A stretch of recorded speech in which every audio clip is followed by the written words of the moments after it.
श्री कार्तिक जी की कहानी। बोलिए श्री सत्यनारायण भगवान की जय, लक्ष्मण भगवान की जय। सास बहू बेटा ये तीन थे। एक दिन माँ बोली, बेटा मैं तो कार्तिक नहाऊंगी। बेटा बोला, नहा ले मैया। सो मैं अपनी मैया के लिए घी बूरो लाकर रख दियो। और बहू से बोला कि मैया कार्तिक नहाएगी, सो उसके लिए लड्डू कर देना। बहू ने घी बूरा तो उठा कर रख दिए और चुनी भूसी के लड्डू रख दिए। अब बेटा अपनी मैया को पल्ली पार एक झोपड़ी में लाया और आसपास के लोगों से कहा आया कि मैं अपनी मैया को छोड़कर जा रहा हूँ, सो तुम लोग ध्यान रखना। और बुढ़िया सुबह ही उठे। कार्तिक नहाकर खूब भजन पूजन और जैसे ही लड्डू निकाले, श्री कृष्ण भगवान एक याचक के रूप में आए और कहा, दरवाज़ा खटखटाऊँ माँ, एक लड्डू पाऊँ। ऐसा सुनते ही बुढ़िया एक लड्डू झट से दे दे। ऐसा करते करते कार्तिक पूरा हो गया। तब श्री कृष्ण भगवान आए और बोले, जो चाहे वरदान मांग ले। बुढ़िया बोली, मैं क्या मांगूँ, मुझे कुछ नहीं चाहिए। ऐसा सुनकर भगवान झोपड़ी में से लात मारते ही महल हो गए और बुढ़िया में लात मारी सो वह 16 वर्ष की हो गई। अब तो उसके पास खूब धन दौलत आ गई। जब उसका बेटा अपनी मैया को लेने आया तो आसपास के लोगों ने पूछा, भैया हम यहाँ एक डोकरी छोड़ गए थे, क्या आप लोगों ने उसे देखा है? तो वे बोले, सामने वाले महल में है। उसने वहाँ जाकर आवाज़ दी।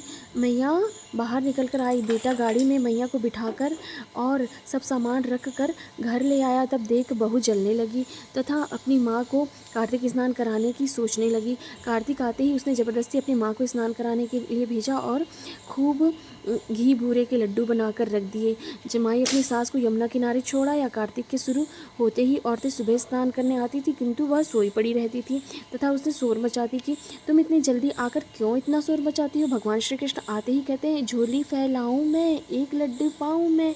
वह लड्डू न देकर यह कह देती कि जमाई के घी बूरे के लड्डू मैं तुझे दूं कि खुद खाऊं, और खुद खा जाती। कार्तिक का के पूरे होते ही भगवान आए और बोले, मांग क्या मांगती हो?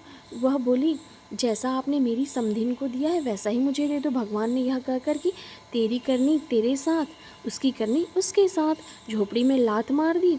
झोपड़ी उड़ गई। बुढ़िया ने लात मारी तो वह सुअरिया बनकर इधर उधर घूमने लगी। इस कार्तिक के पूरे होते ही बहू बोली कि तुम अपनी मैया को लेने तो तुरंत चले गए थे और मेरी माँ को भी ले आओ।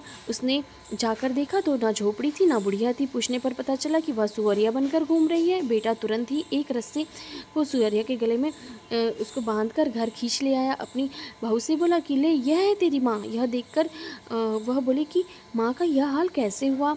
पति बोला, तेरी माँ की करनी तेरे साथ, मेरी मैया की करनी मेरे साथ।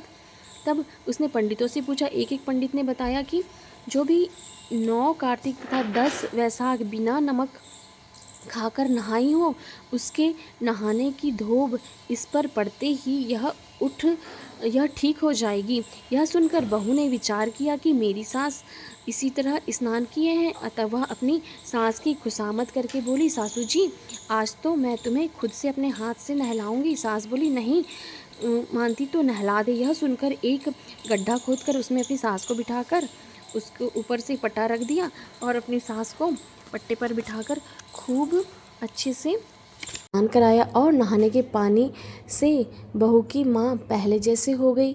जैसे कार्तिक पहली को आया सबको आवे, दूसरी को आया काहू को न आए। जय श्री कृष्ण भगवान की जय, नंदलाला की जय, राधा रमण लाल की जय।